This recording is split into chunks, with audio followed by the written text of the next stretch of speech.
team. Fayed Hussein headed the legal team, and we had a lot of people who were involved in the national campaign working in Mayaro, because it's always been a significant seat. So I think I would be utilizing a lot of UNC experience in winning this constituency. So if you were impressed with Mr. Pandey and his vision for education, Malala is here now, education, building more schools, you mentioned Bish. You must also have been impressed with his Minister of Education. Mr. Pandey? Yeah, Mr. Pandey is Minister of Education. I'm trying to remember. It must have been Kamala. Yes. Yeah, I know her. I know her as a lawyer before anything else. I knew her then when my assessment of her was that she meant well and her heart was in it. I have, little doubt that when she entered as Prime Minister, her heart was still in it. But I am not impressed with her leadership. Mr. Pandey said she was not ready. Do you share that view? I don't think we can measure readiness. I think politics is about instinct, and I don't think you'll ever find a perfect alignment of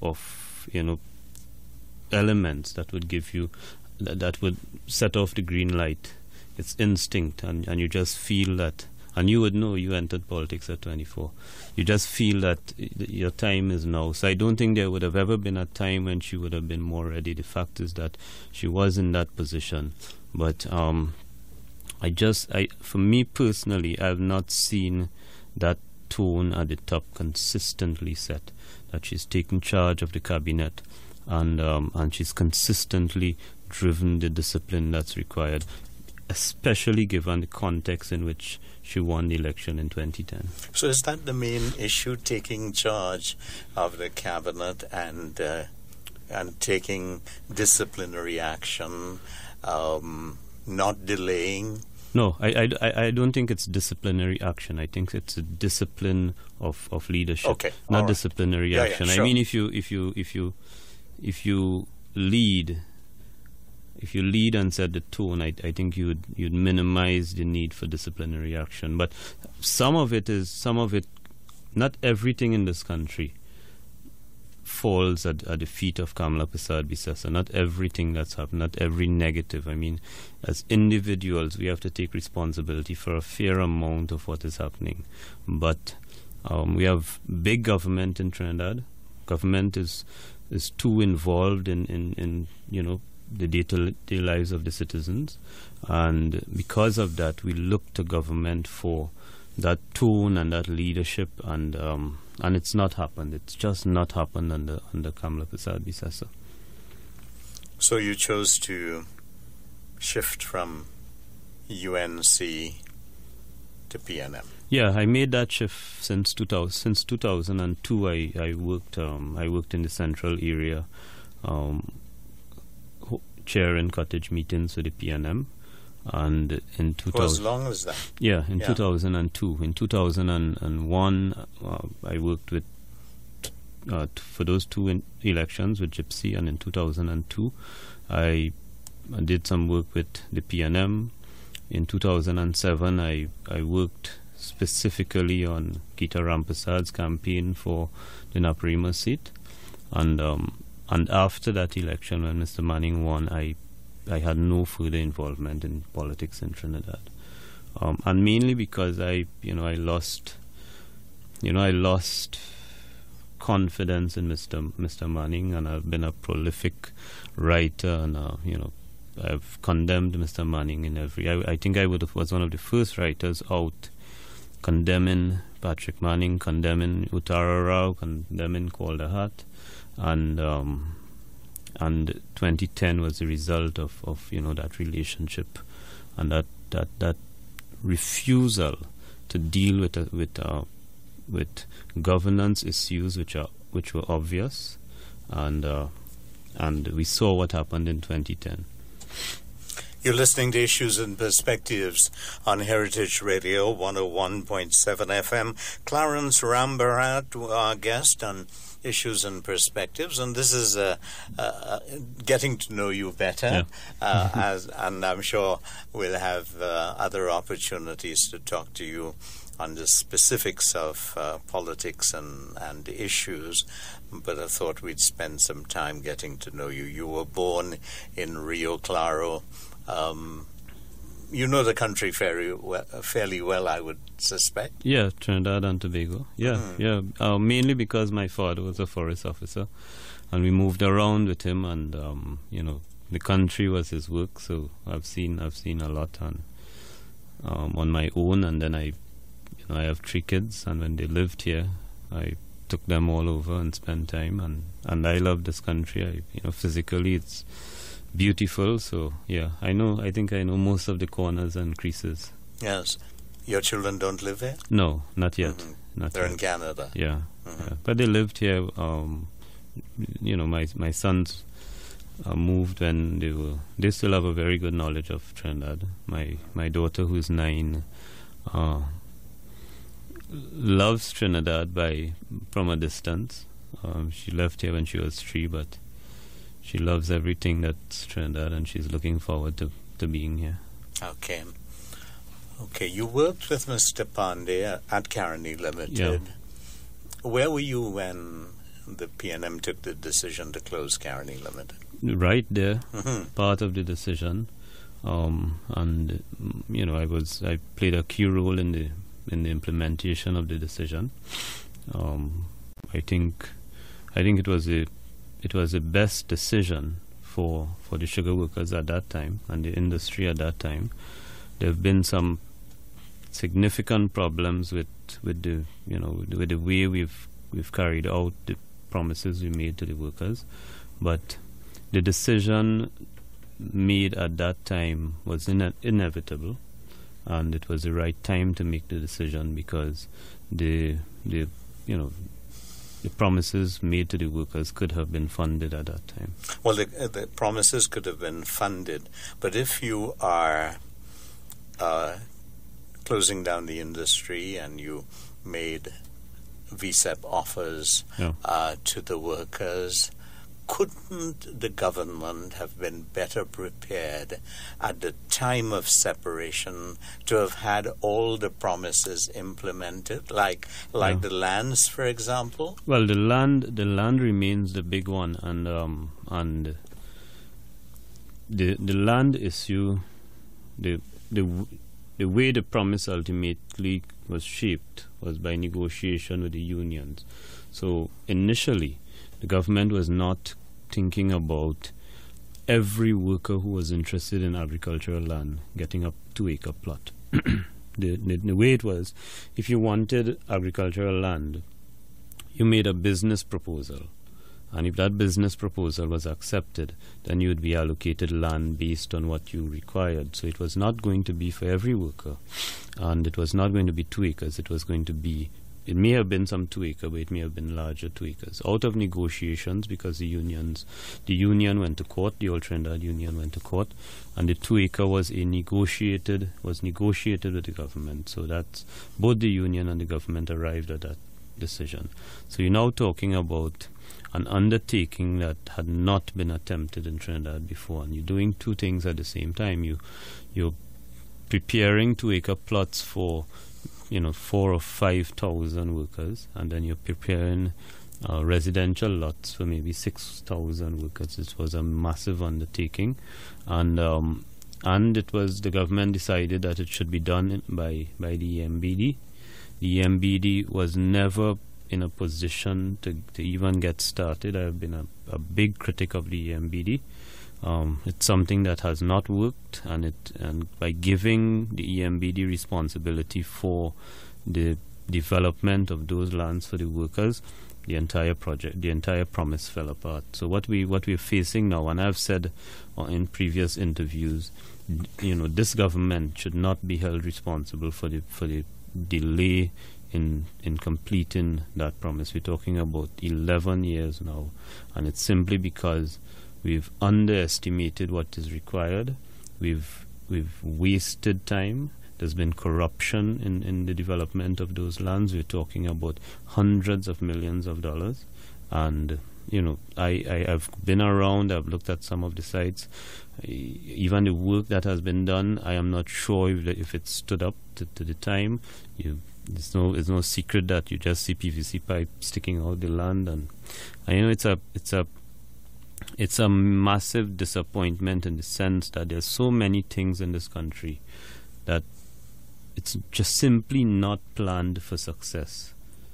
It's bound to fail because it's not planned for success. The other thing, the water taxi is another very good example of that.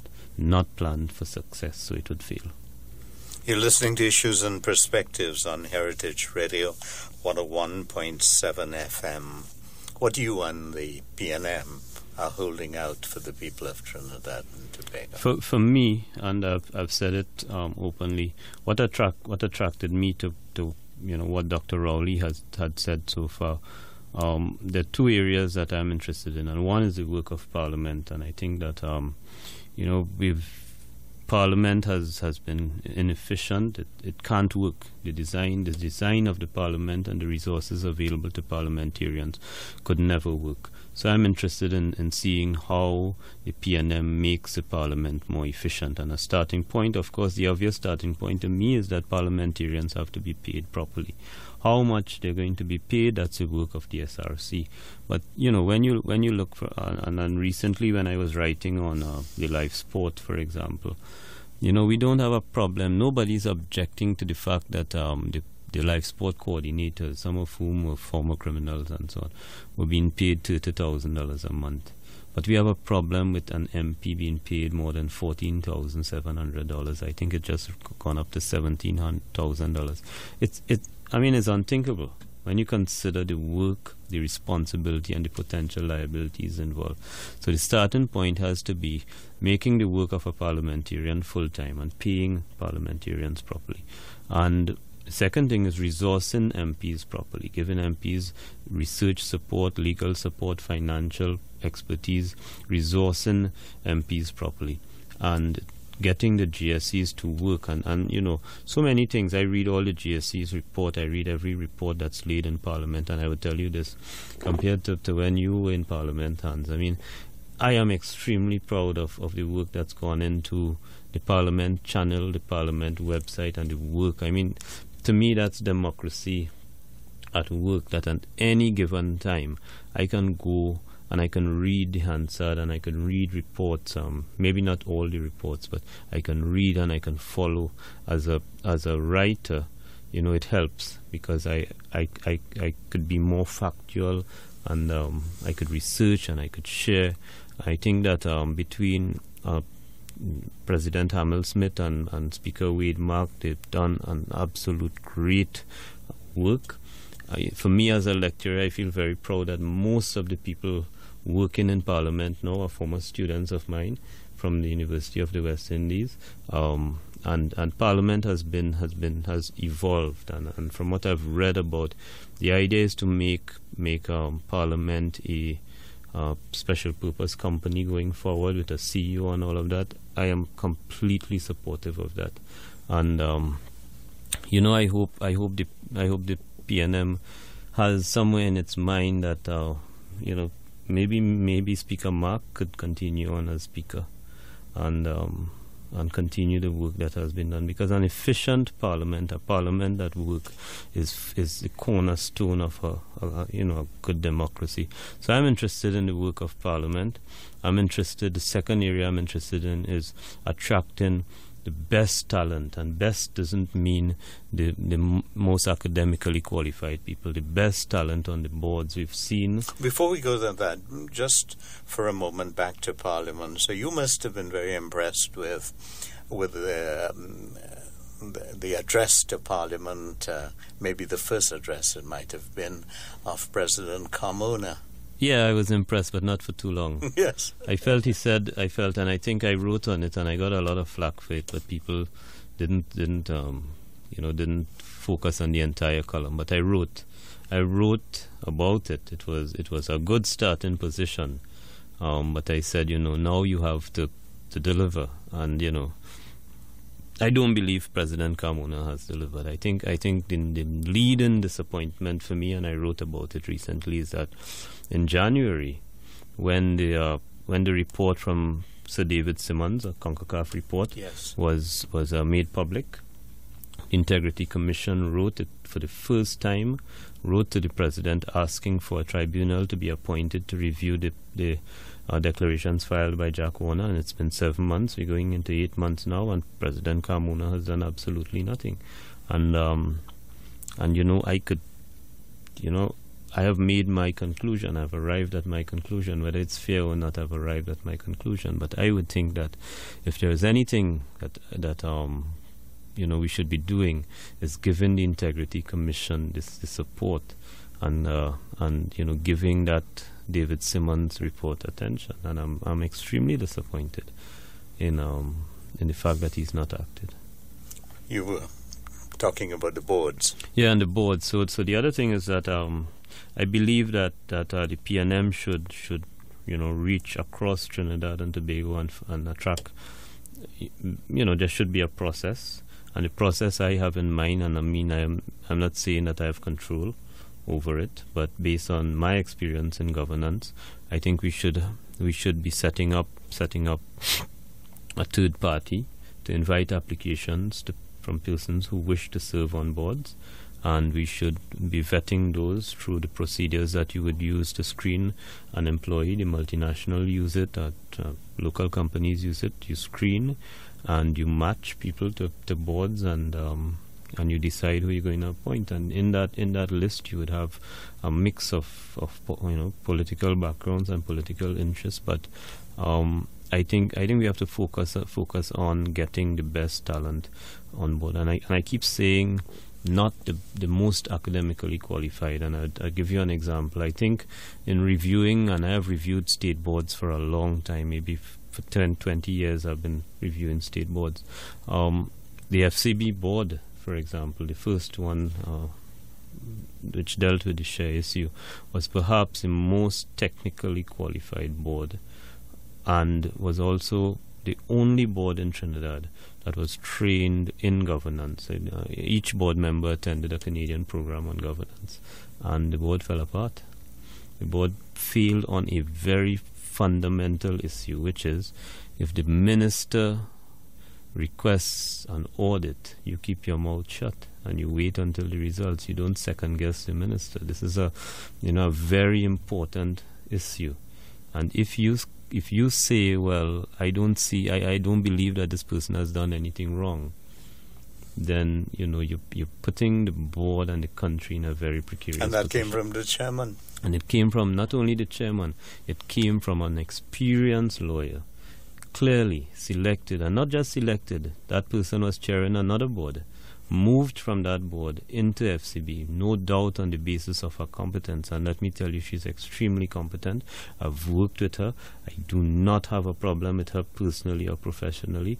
But one of the things I said when before I even started to write a column that would be publicized, I said, I would comment freely and fairly, and I can't save my friends sometimes from the commentary, but it was obvious. Just a comment.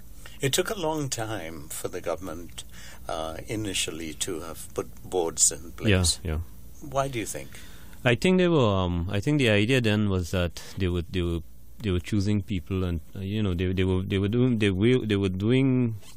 doing some vetting and choosing the right. But I imagine there would have been some horse trading too, because you have a coalition, you have 3 different or 4 to 5 different parties, and but the UNC historically, even under PAN, they attracted some very good talent to the boards, and when you go through, for example, the current boards have the highest ratio of attorneys. Almost every board has an attorney. Some boards have 2 attorneys on the board. You have maybe about 10 boards are chaired by attorneys, and that's just one example of a technical skill. So it's not technical competence. I think it is. I think part of it is political instinct, And part of it is common sense, and part of it might be simply doing the right thing. And time is going to run out on us, but I need to ask you some other questions, more political in nature. You must, as you go around, I was always impressed when I assumed that you were writing from Canada, how current you were on the issues taking place. It seems to me that you didn't read the Globe and Mail first, but it must have been the Express and other papers, and listened to what was going on. There seems to be a position taken by a fair number of people in respect to what they call the lack of charisma of your political leader, and questions about his ability to be all-embracing to all of the people of Trinidad and Tobago, notwithstanding the commitment that he has made that the PNM government will have a Ministry of Rural Development. I have interacted with Dr. Rowley, and he's very, I wouldn't say, he's very social. I mean, he mixes, and he's a true Trini in the sense that he mixes freely, and he's very comfortable in the environments I have seen him in. So I am very comfortable that when people, and every time somebody, and a lot of people, one of the things I understand that people ask me all the time, people say exactly that.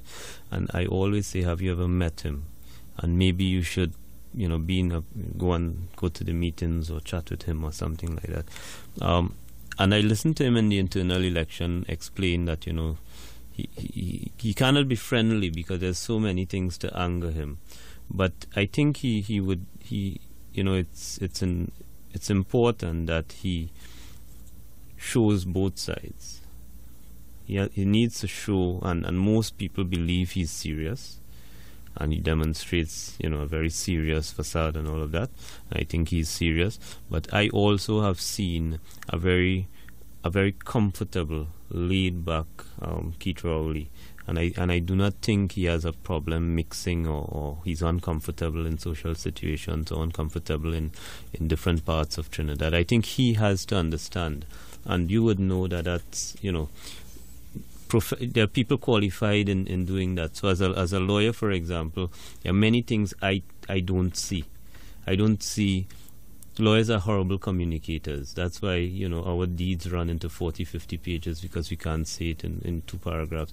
We are horrible communicators. When I started to write, I think I had read enough of Martin Daly and Rafiq Shah to know how to write. So I realized that I had to, and I'm not a trained writer, but I have had training since then. And I've had great mentorship. So we all of us need help from professionals, and there is a whole science in managing your image and bringing out the other elements of your personality and letting people show. For example, if my wife was not in the PR field and was not out there and very the networking chatty type, I might be all bottled up. So I think some of that will come out in the next year. I think he understands. I hope he's hearing it so often, and that he shows the side that some of us have seen. And I'm extremely confident that he's comfortable. I suspect there is one area that you may not be on the same page with, Dr. Rowley. Earlier on, you talked about your admiration for Mr. Pandey and what he did in respect of education, rural education. You're an attorney at law. I suspect that you yourself would support the government's initiative into Debe for the law school. Mr. Rowley didn't. Well, I don't know if I support. I support development, rural development. I'm not, and I'll tell you about the move to DB. I support rural development. In fact, the 2 areas Dr. Rowley has asked me to follow in terms of the platform agriculture and rural development, in addition to the governance stuff that I've written about. So he's asked me to understand what's required for agriculture and rural development. So I am not going to change my position, and that's because I'm going to be representing a rural constituency. Let's start there. And I understand what rural communities need and the development that's required. I am not sure if I support one of the problems of putting a law school in DB, that I'm not sure how sustainable it's going to be, how many lecturers are going to move, be shuttling to DB to teach, those sorts of things. Sustainability might be the only issue, but the idea of putting those things, in fact, periodically I get invitations from Fazal Karim, for example, knowing that I would not attend personally, but he says to me, in recognition of the work you did when you were Karani. So a lot of those sites were actually identified by Fazal Karim, and he chaired the land committee of Karani as a member of the board, and a lot of those sites were identified back then. So I am all on board with the development, the push into DB. I am not sure if about the highway from San Fernando to Mayaro. I'm not sure how feasible it is. The PNM has said they would pursue the project. So whichever project and whichever plan comes up, for example, the rapid rail, my take on it has always been, I need to be convinced. You read the recommendations? Yeah, I read some of them. The report? Yeah. And on which one? On rapid rail. Yeah, I am not. If you tell me Carenage to Sangre Grande, I am not sure about that. What I know is that we need a mass transit plan for moving people from Port of Spain along the corridor. I know it should reach to Curep, but I think that Curep should be a major transportation hub, and we should then decide what would work from Curep to Sangre Grande, what would work from Curep to Chaguanas. I know that Woodford Lodge area should be the hub for central Trinidad, and I have some ideas. I absolutely love the water taxi. It's it saves so much time, it's convenient, it's great, but for every passenger that steps on the water taxi, the taxpayer is subsidizing $98. I'm not sure if we could sustain that. But the idea of moving people on water is an idea we should not abandon. You mentioned Fazal Karim.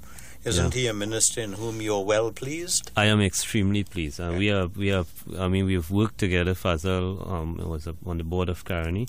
He's a minister. I'm extremely pleased with his work. I'm very, very proud of him. Very, very proud of him. And he doesn't get involved in political this. No, and that, well, he is. He used to be general secretary. Well, no, yes. Yeah, but the way he conducts himself. Yeah. When you go around the country, you see, the brand new buildings and so on. He's been able to construct facilities. He's put it all over the country. In Woodford Lodge, converting facilities into existing facilities into new one. You know what? He's one minister, I'll tell you, because I've worked with him.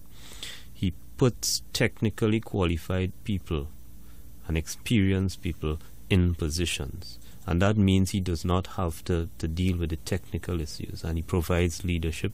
He's there chairing on his boards. Apart from UTT, which would always attract controversy, most of his boards have operated without any scandal or anything.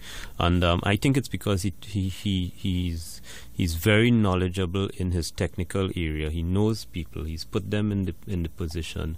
He has supported them as a minister, and he has focused on delivery. And yes, I'm very proud of him. You're listening to Issues and Perspectives on Heritage Radio 101.7 FM, 628-4846, 628-3896. You can. Oh, there's somebody already waiting for you. Maybe somebody from Mayaro. Let's find out. Welcome to our program. Good afternoon, gentlemen. No, it's not Mayaro, it's San Fernando. Okay.